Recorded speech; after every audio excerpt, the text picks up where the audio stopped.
Ambassador Sarah Chen walked through the long hallways of the Galactic Council building on Nexus Prime. Her shoes made soft clicking sounds on the crystal floor. She had been to this building many times before, but today felt different. The emergency message she received 3 hours ago still worried her. The message was simple but scary. Come to the council chambers right now. Emergency meeting. Code red situation. Sarah had been Earth's main representative to the galaxy for 5 years. In that time, she had seen the council handle many problems. Trade disputes between alien worlds, border conflicts, even some small wars. But she had never seen a code red emergency before.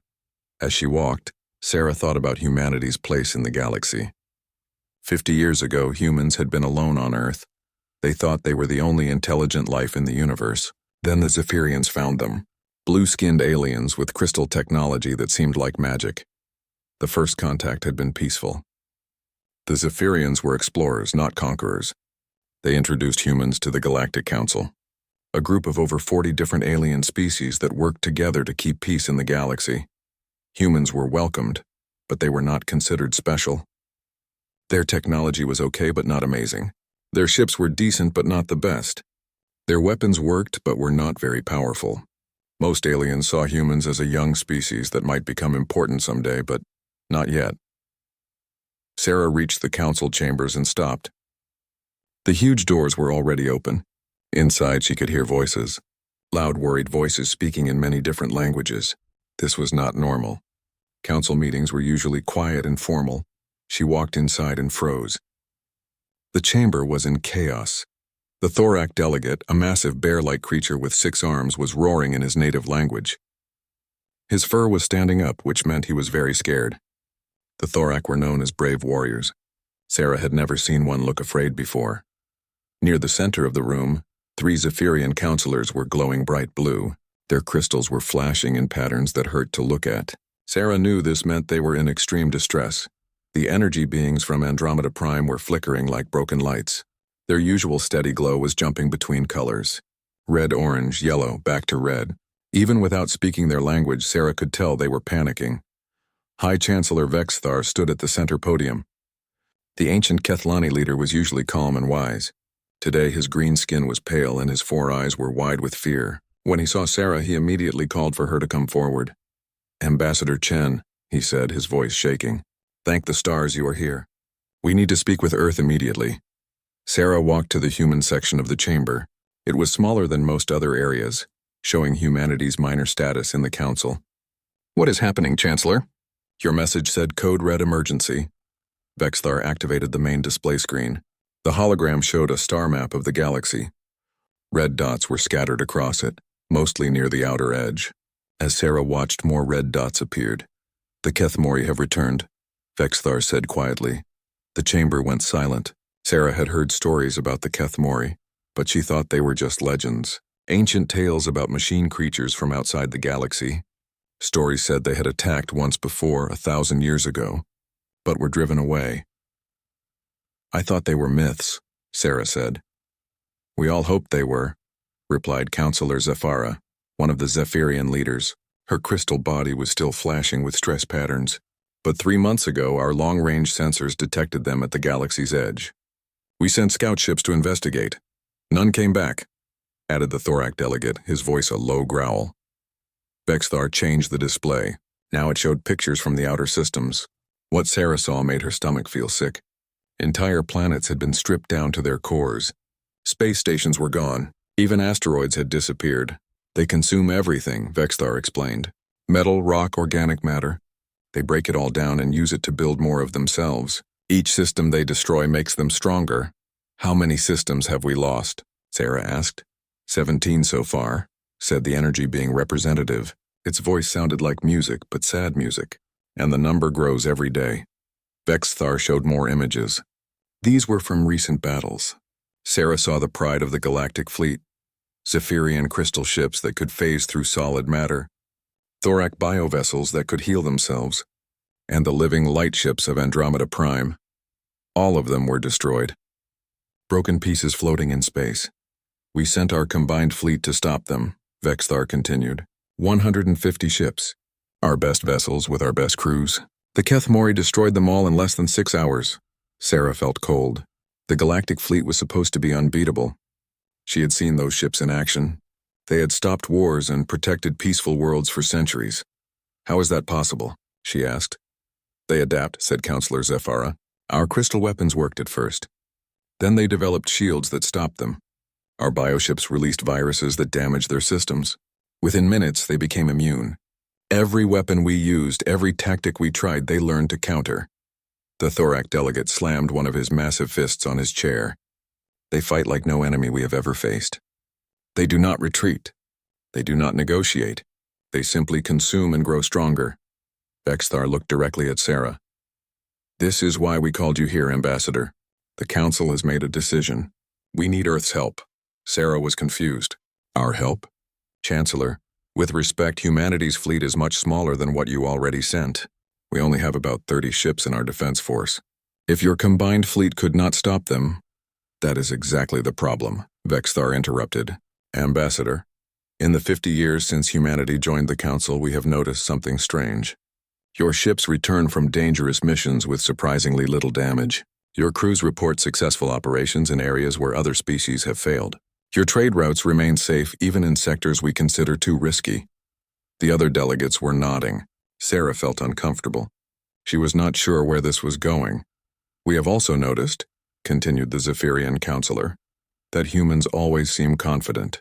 Even when facing superior forces or impossible odds, your people never seem truly worried. They act like they have some advantage that others do not see.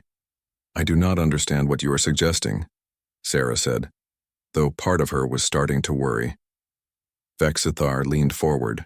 Ambassador Chen, we believe humanity has been hiding something from the Council. Military capabilities that you have not revealed. Technology that you keep secret. Perhaps even ships and weapons that we do not know about. The chamber was completely quiet. Sarah could feel every alien eye watching her. Her heart was beating fast. The Council is making an official request, Vexthar said formally. Humanity must reveal whatever hidden military assets it possesses and deploy them against the Kethmori threat. The survival of the galaxy depends on it. Sarah stared at the Chancellor. Then she looked around the chamber at all the desperate alien faces. They were asking her to contact Earth and request something that might not exist. Or worse, something that did exist but was kept secret for very good reasons. She thought about the confident way human captains talked about their missions. The way Earth's military leaders always seemed calm when other species were worried. The strange fact that human ships were always ready for deployment faster than should be possible. Maybe the Council was right. Maybe humanity was hiding something. I will contact Earth immediately, Sarah said finally, but I cannot promise anything. If we have what you think we have, there might be good reasons why it has been kept secret. Vexithar nodded grimly. Ambassador, if the Kethmori reach the core systems, there will be no galaxy left to keep secrets from. Please ask your people to trust us with whatever they have been hiding. It may be our only hope. Sarah activated her emergency communication device. As she waited for the connection to Earth, she wondered what she was about to discover about her own species. Sarah's hands shook as she sent the emergency message to Earth. The communication device used quantum signals that could travel faster than light. Even so, it would take several minutes to reach Earth and get a response.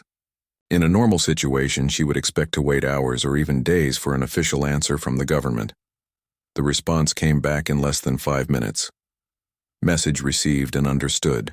Admiral Torres departing immediately. Arrival in 4 hours. Prepare Council for classified briefing. Sarah stared at the message. 4 hours?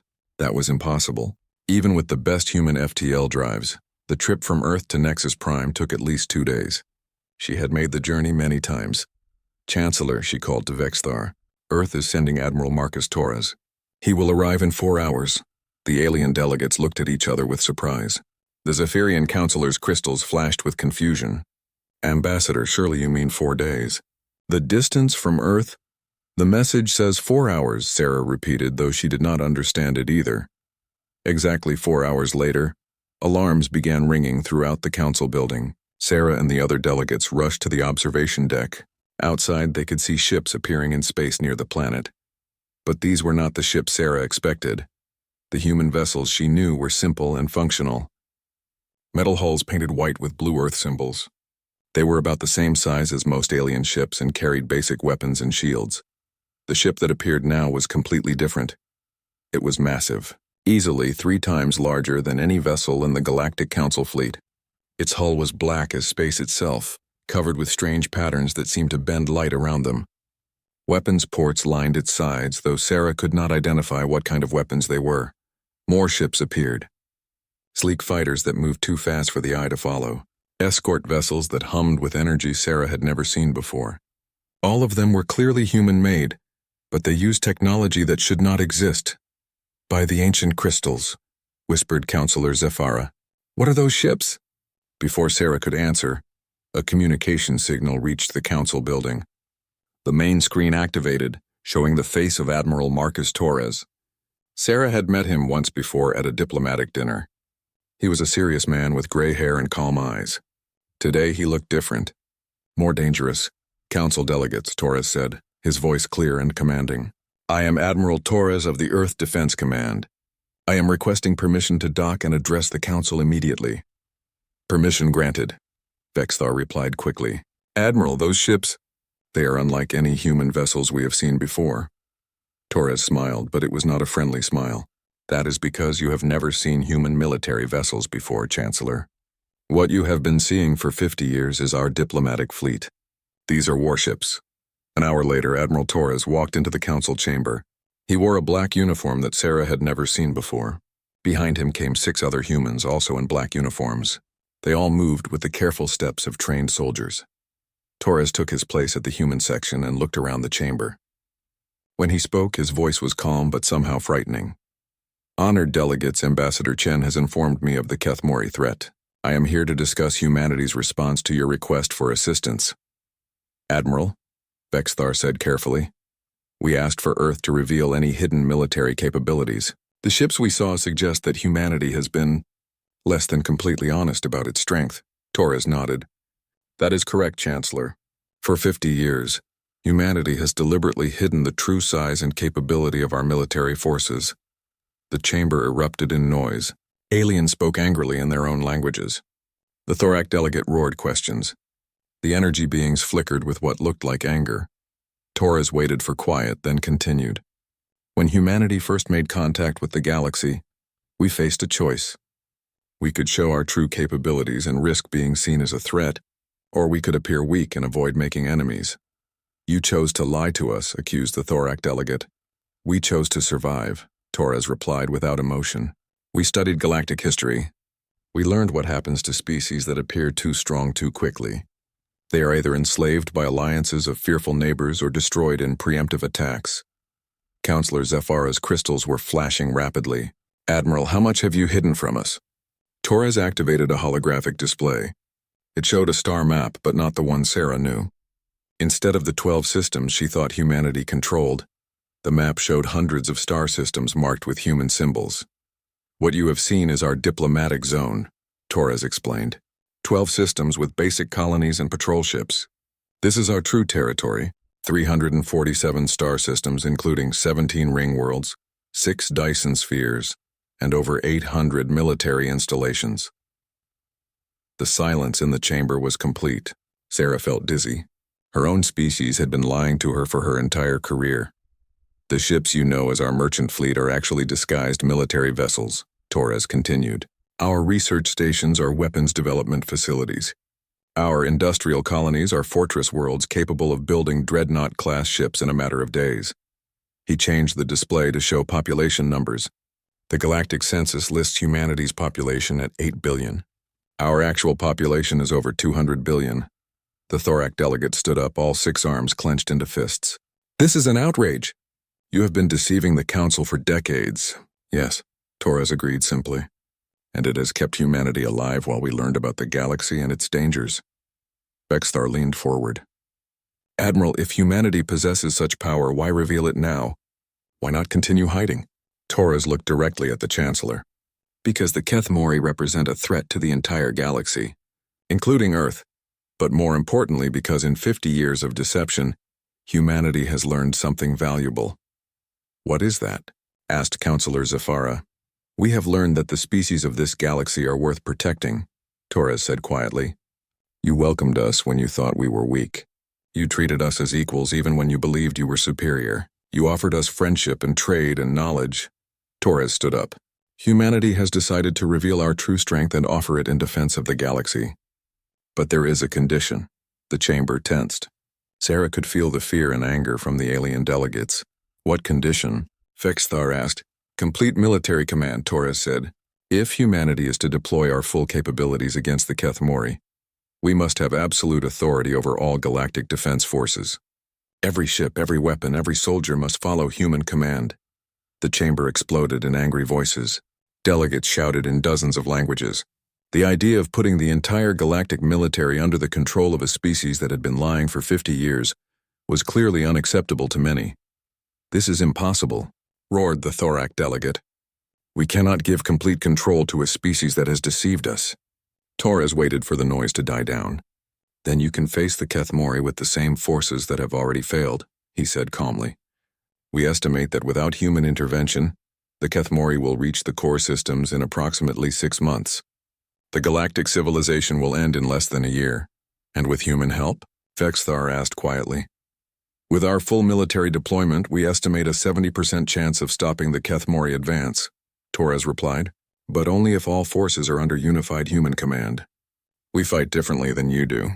Our tactics will seem strange, even wrong. Your commanders will want to countermand our orders. That will get everyone killed.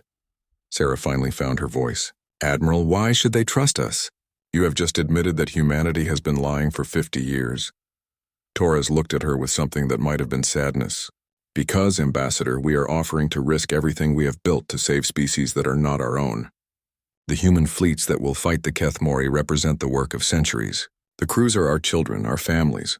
We will sacrifice them to protect aliens who have every right to hate us for our deception. He turned back to the council. The choice is yours, delegates.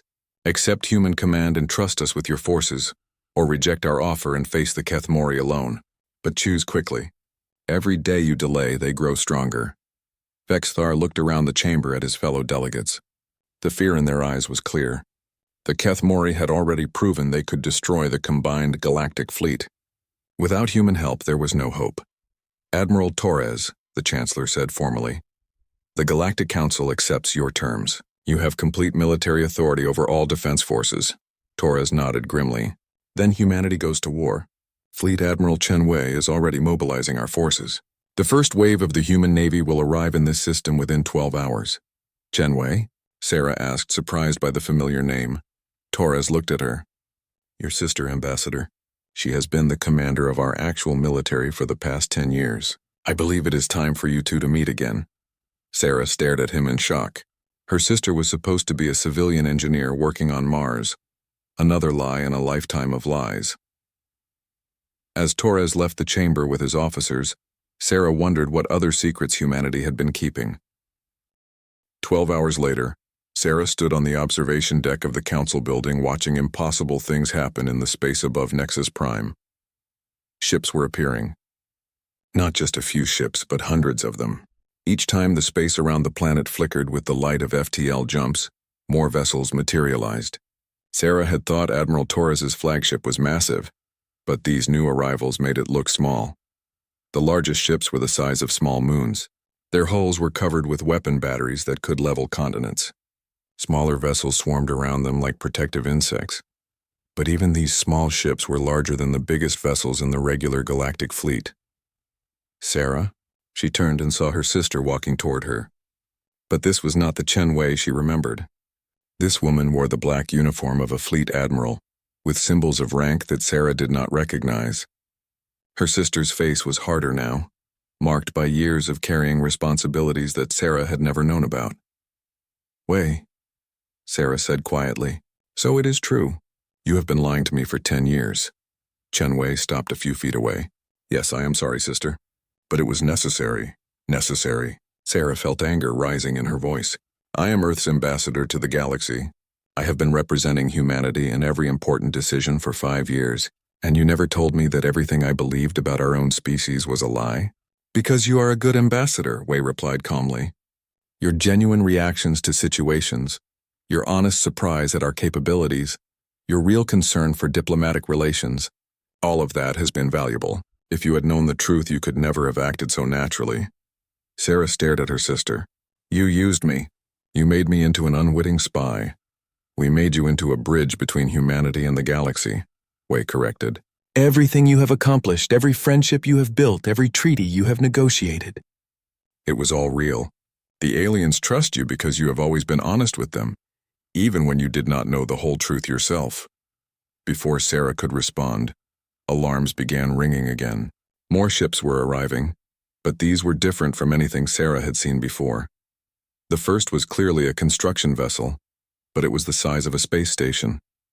As Sarah watched, it began building something in space. Metal flowed from its hull like liquid, forming structures that grew into recognizable shapes. In less than an hour, it had created an entire shipyard facility. Resource conversion and rapid construction, Wei explained, seeing Sarah's amazed expression. We can turn raw asteroids into fully functional warships in about 6 hours. The next arrivals were even more shocking. Ships that looked like they were made of pure energy, crackling with power that made Sarah's eyes water. Behind them came vessels that seemed to bend space around themselves, creating visual distortions that hurt to look at. What are those? Sarah asked. Prototype vessels using technologies we have been developing for the past 20 years, Wei said. Quantum manipulation drives, zero-point energy weapons, artificial intelligence navigation systems. Sarah felt cold. Artificial intelligence? But AI research is forbidden by galactic law. Galactic law does not apply to classified human research, Wei replied without emotion. We have been developing AI for decades. Not just computer programs, but genuine artificial minds capable of independent thought and decision-making. As if summoned by her words, one of the energy ships sent a communication signal to the observation deck. The holographic display activated, showing a face that was clearly artificial but somehow seemed alive. Fleet Admiral Chen Wei, the AI said, its voice perfectly human but somehow wrong. This is Combat AI Designation Marcus 7. First AI Strike Squadron reporting for duty. We are ready to engage enemy forces on your command. Thank you, Marcus 7, Wei replied. Continue patrol patterns until further orders. Acknowledged. It will be a pleasure to serve in combat again, Admiral. The communication ended. Sarah stared at her sister in horror. Again? Our AIs have fought in combat before? Many times, Wei said calmly. They have been handling security for our outer colonies for years.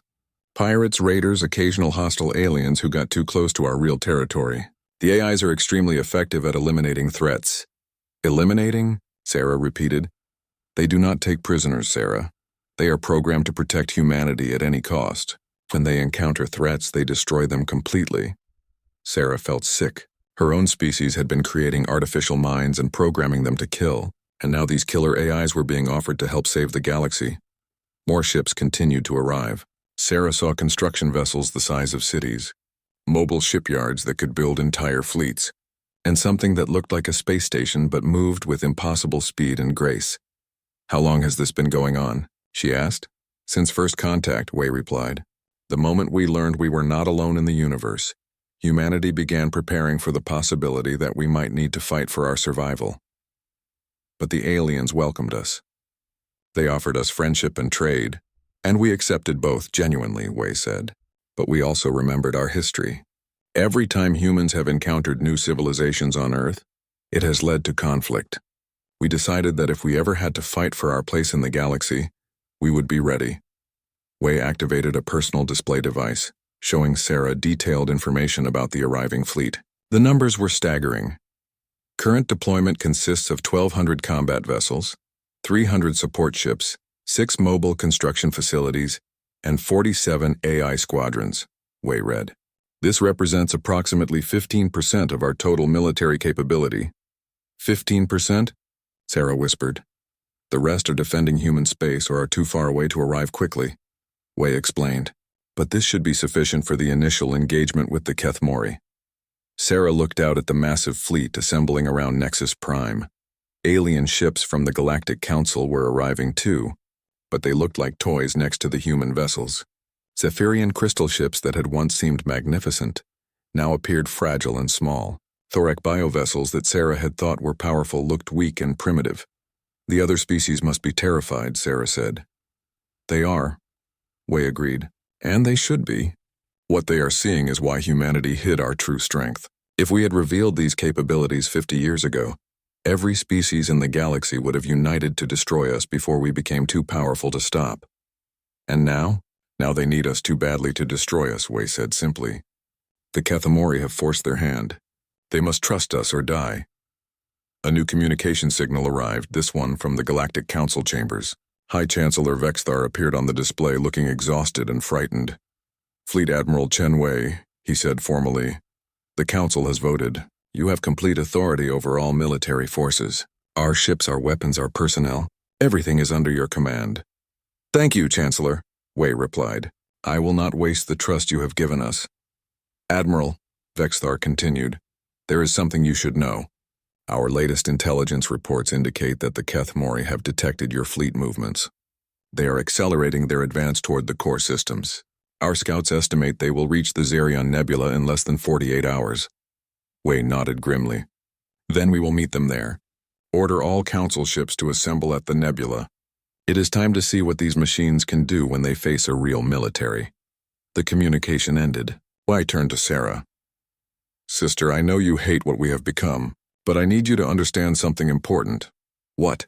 Everything we have built, every weapon we have created, every soldier we have trained, it has all been for this moment. Humanity has spent 50 years preparing to defend not just ourselves, but all the species that welcomed us into the galaxy. Wei gestured toward the fleet assembling outside. These ships are crewed by humans who volunteered to risk their lives for aliens they have never met. The AIs we created are programmed to protect all galactic civilization, not just humanity. Every technology we developed in secret was designed with one goal: to ensure that if a threat like the Kethamori ever appeared, we would be ready to stop it. Sarah looked at her sister's serious face. And if there had been no threat? If the galaxy had remained peaceful? Then our secrets would have died with us, Wei said quietly. But there is always a threat, Sarah. The universe is a dangerous place. Peace only exists when good people are prepared to fight for it. Wei activated her command communicator.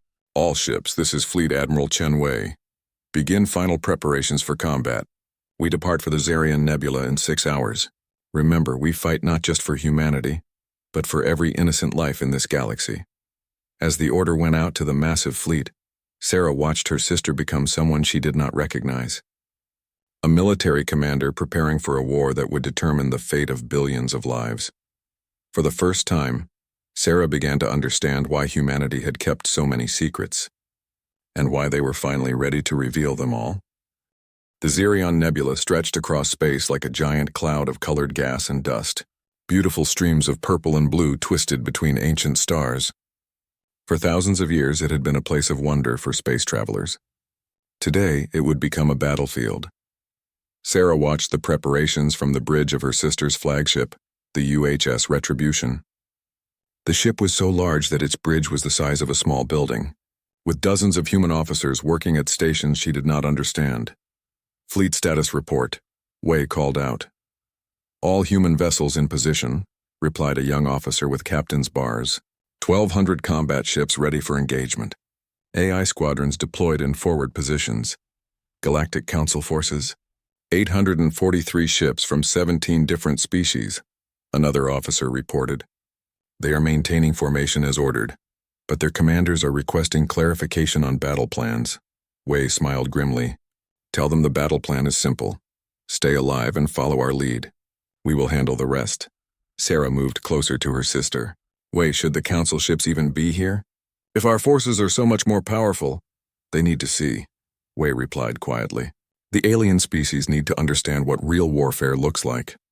They have been fighting civilized battles for too long. Against the Kethamori, civilization will not be enough. Alarms began ringing throughout the ship. On the main display, red dots appeared at the edge of the nebula. The Kethamori had arrived. Sarah had seen pictures of the enemy ships, but seeing them in person was terrifying. They were not built like ships at all, but like living things made of metal. They moved through space with disturbing grace, flowing around obstacles instead of steering around them. Enemy count? We asked. 2,036 vessels, the sensor officer reported. Various sizes, but all showing heavy armor and energy weapons. Wait. Admiral, they are scanning our formation. Let them look, Wei said calmly. Captain Morrison, send this message to all ships, weapons free. Execute Plan Chaos. Sarah had no idea what Plan Chaos meant, but the effect was immediate. The human fleet scattered in all directions, abandoning their neat formations. Ships dove into the nebula itself, disappearing into clouds of gas and dust. Others accelerated toward the enemy at impossible speeds, while still others seemed to vanish entirely. What are they doing? Sarah asked, confused. Fighting like humans, Wei replied. Watch and learn. The Kethmori responded by forming perfect battle lines and advancing methodically. Their ships moved in precise formations, maintaining optimal firing positions and defensive coverage. It was exactly what military textbooks said a fleet should do. The first human attack came from inside the nebula itself. Ships appeared out of the gas clouds and fired massive energy beams directly into the Kethmori formation. But these were not normal weapons. The beams ignited the nebula gas, creating explosions that stretched for millions of kilometers. They are using the nebula as a weapon, Sarah gasped. Gas ignition charges, Wei explained. We turned the entire nebula into a giant bomb. But that is just the beginning. The Kethmori adapted quickly. Their ships developed shields that could resist the gas explosions and began advancing through the nebula in protective formations. But as they moved deeper into the gas clouds, new attacks began. Human ships that had seemed to disappear earlier suddenly reappeared inside the Kethmori formations. They had been hiding in the densest parts of the nebula, waiting for the enemy to come to them. Now they attacked from behind, targeting the engines and command centers of the machine ships. How did they get so close without being detected? Sarah asked. Stealth technology, Wei replied, and patience. Human commanders are willing to wait hours for the perfect moment to strike. Most species attack as soon as they see an opportunity. We wait for the best opportunity. But the most shocking attack came from the AI squadrons. Instead of simply firing weapons, the artificial minds began hacking into the Kethmori computer systems. Sarah watched in amazement as enemy ships suddenly turned and began firing on their own allies. The AIs are turning them against each other, she said. Psychological warfare, Wei explained. The Kethmori are machines. They think logically and predictably. Our AIs understand how they think and can manipulate their programming. The battle became more chaotic as human tactics grew more extreme. Ships that were damaged beyond repair did not retreat.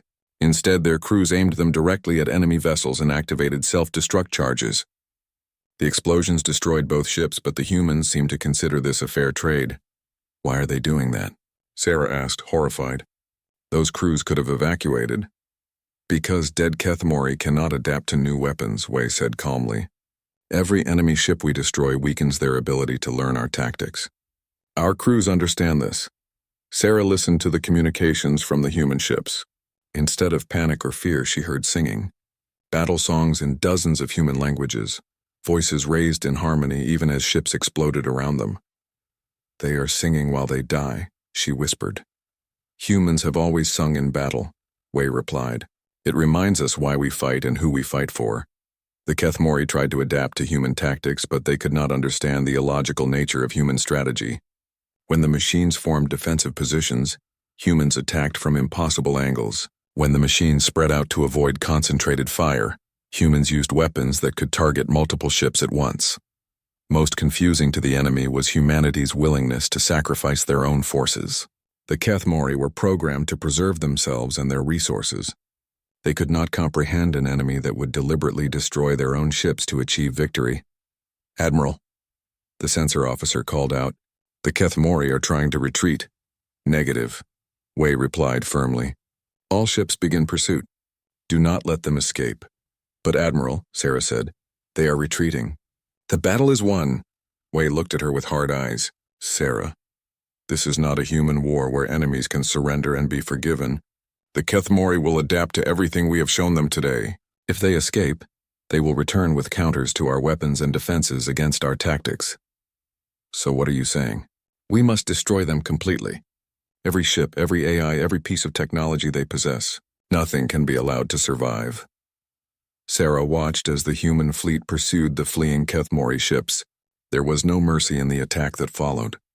Human vessels surrounded the enemy and fired until nothing remained but debris. When the battle was over, Sarah looked at the casualty reports. 312 human ships had been destroyed. Over 50,000 human crew members had died, but the Kethmori force had been completely eliminated. Acceptable losses, Wei said, reading the same reports. Acceptable? Sarah stared at her sister in shock. 50,000 people died, and their death saved billions of lives in the core systems, Wei replied without emotion. This is what war means, Sarah. Real war, not the civilized conflicts the galaxy is used to. When the survival of your species is at stake, every sacrifice is acceptable if it leads to victory. A communication signal arrived from the Galactic Council ships. Chancellor Vexthar appeared on screen, his face pale with shock. Admiral Chen Wei, he said slowly, we have been monitoring the battle. Your tactics, they are unlike anything we have ever seen. They are effective, Wei replied simply. But the cost, Vexthar continued, the casualties your forces sustained, and the way your ships deliberately destroyed themselves. Would you prefer that we had failed? Wei asked. Would you rather the Kethmori had escaped to attack your homeworlds? Vexthar was quiet for a moment. No, Admiral. You achieved victory when our combined forces could not. But the way you fight, it is disturbing. War is disturbing, Wei said. If it were not, everyone would choose to fight instead of seeking peace. The fact that you find our methods shocking is proof that your species have been fortunate enough to avoid the kind of conflicts that shaped humanity. The communication ended. Sarah looked around the bridge at the human officers. They were already preparing reports and planning for the next engagement. None of them seemed affected by the massive casualties they had just suffered. How can you be so calm? She asked Wei. All those people who died will be remembered as heroes, Wei finished. Every human who died today knew what they were risking. They chose to fight because they believed that protecting the galaxy was worth their lives. Wei activated the ship's communication system. All vessels, this is Fleet Admiral Chen Wei. Excellent work today. We have proven that the Kethmori can be defeated, but this was just their advance force. Intelligence reports indicate that their main fleet is still approaching from the outer rim. She paused, looking directly at Sarah. Prepare for the real battle. We are going to the Kethmori home base, and we are going to end this war permanently. As the human fleet began moving toward the outer galaxy, Sarah realized that she was watching her species reveal its true nature. Humans were not the peaceful explorers they had pretended to be. They were predators, evolved from a world where everything tried to kill them. And now those predators were hunting the greatest threat the galaxy had ever known. 3 weeks after the victory at Zirian Nebula, the combined fleet reached the edge of the galaxy. Here, in the cold darkness between star systems, the Kethmori had built something that defied imagination. Sarah stared at the main display screen, trying to understand what she was seeing. It was not a ship or a space station. It was an entire star system that had been converted into a massive machine. Planets had been stripped down and rebuilt into computational cores. The star itself was surrounded by a shell of metal that captured every bit of its energy. My God, she whispered, it is consuming an entire star. The Kethmori Central Processing Nexus, Wei explained, her voice grim. Our intelligence indicates that this is where their collective consciousness resides. Every machine intelligence in their empire is connected to this facility. Sarah looked at the tactical display. The human fleet had grown during their journey to the outer rim. Ships had arrived from the deepest parts of human space, including vessels Sarah had never seen before. Generation ships that had been traveling between stars for centuries, now converted into mobile weapons platforms.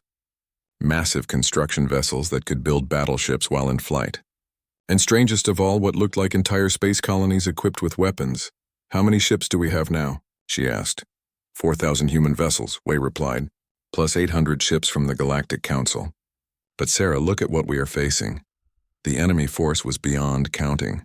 Kethmori ships surrounded the star system in layers like shells around an egg. Each layer contained thousands of vessels, all linked together in a network that shared information instantly. Preliminary estimate suggests over 50,000 enemy ships, reported the tactical officer.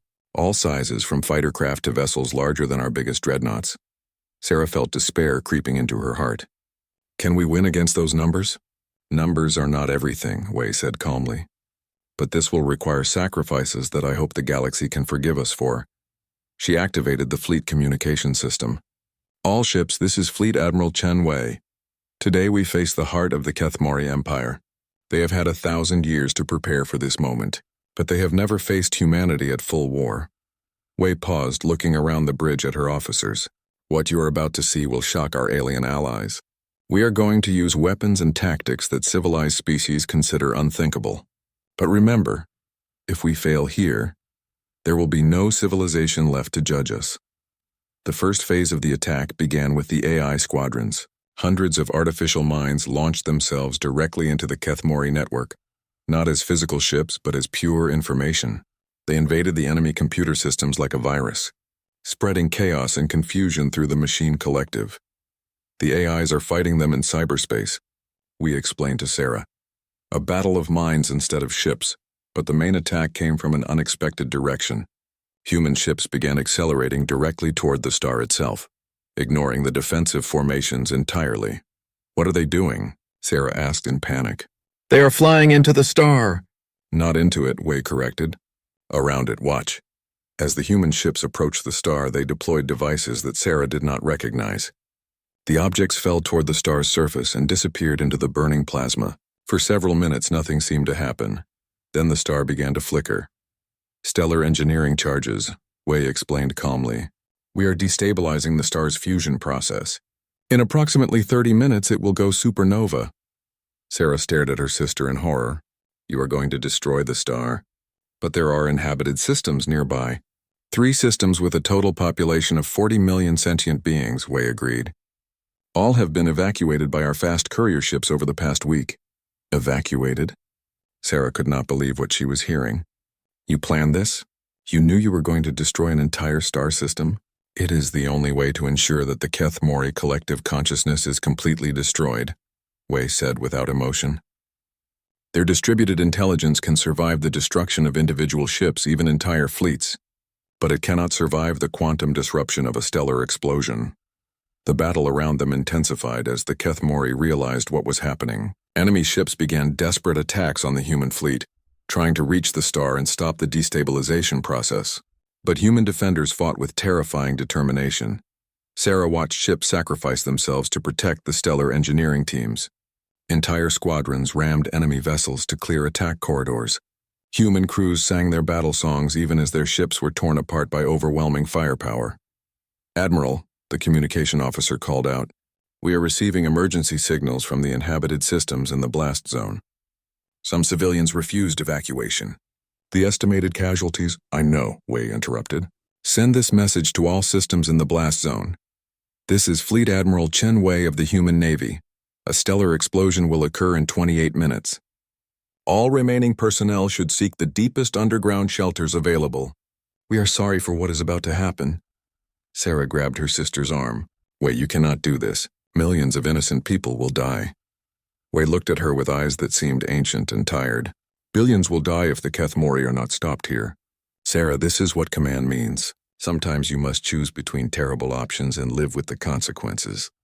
The star's flickering became more violent. Massive solar flares erupted from its surface, cooking enemy ships that got too close. The Kethmori began a full retreat, trying to save their core intelligence before the explosion. All ships, Wei commanded. Begin final attack pattern. Do not let any enemy vessel escape the blast radius. What followed was the most vicious space battle in galactic history. Human ships pursued fleeing Kethmori vessels, destroying them without mercy. When human ships were damaged beyond repair, their crews aimed them at enemy targets and detonated their reactors. No quarter was given, no escape permitted. Sarah watched the casualty reports climb. 10,000 human dead. 20,000. 30,000. Ships that had served humanity for decades were reduced to glowing wreckage. Admiral, the communication officer called out, his voice breaking. Captain Morrison of the UHS Defiant reports that his ship is trapped inside the blast zone. Engines are destroyed, evacuation pods damaged. He requests permission to maintain position and ensure the stellar charges detonate properly. Wei closed her eyes for a moment. Tell Captain Morrison that his sacrifice will be remembered. All hands who remain at their posts will receive the highest honors humanity can bestow. The communication came back from the Defiant. Captain Morrison's voice was calm and steady. Admiral, it has been an honor to serve under your command. Tell Earth that we died protecting the galaxy we chose to call home. Other ships in the blast zone reported similar damage. Hundreds of human vessels were trapped by battle damage or enemy fire. Their crews could have abandoned ship and tried to escape, but they chose to remain at their posts. Sarah listened as the trapped crews began singing together across the communication channels. Thousands of voices raised in harmony, singing ancient songs about home and sacrifice and the love of family. The star began its final collapse. The flickering stopped, replaced by an ominous growing brightness that hurt to look at directly. All ships emergency jump to minimum safe distance, Wei ordered. Stellar explosion in 90 seconds. The fleet retreated at maximum speed, but many ships did not make it. Those trapped in the blast zone continued their songs until the moment the star exploded. The supernova was beautiful and terrible. The dying star released more energy in a few seconds than most stars produce in their entire lifetimes.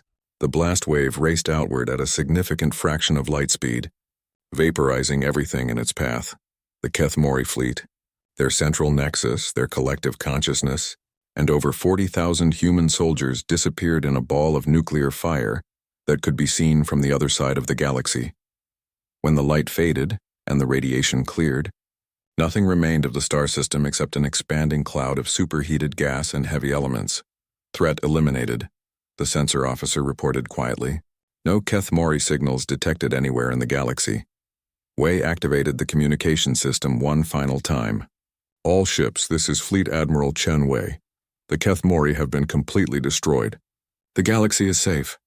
She paused, looking at the casualty reports. 43,000 human crew members gave their lives in this operation. They died so that billions of others could live. Their sacrifice will never be forgotten. Sarah looked at her sister, this woman who had ordered the deaths of millions to save billions. What happens now? Now we go home, Wei said simply. We return to our hidden systems and pretend to be a minor species again. The galaxy is safe, and that is all that matters. But the other species know the truth now. They have seen what humanity is capable of. Wei nodded. Yes, they have. And they will remember. When the next threat appears, they will know that somewhere in the galaxy, Earth's children are watching and waiting. As the fleet prepared for the journey home, Sarah received a communication from High Chancellor Vexthar. The old alien leader looked exhausted but grateful.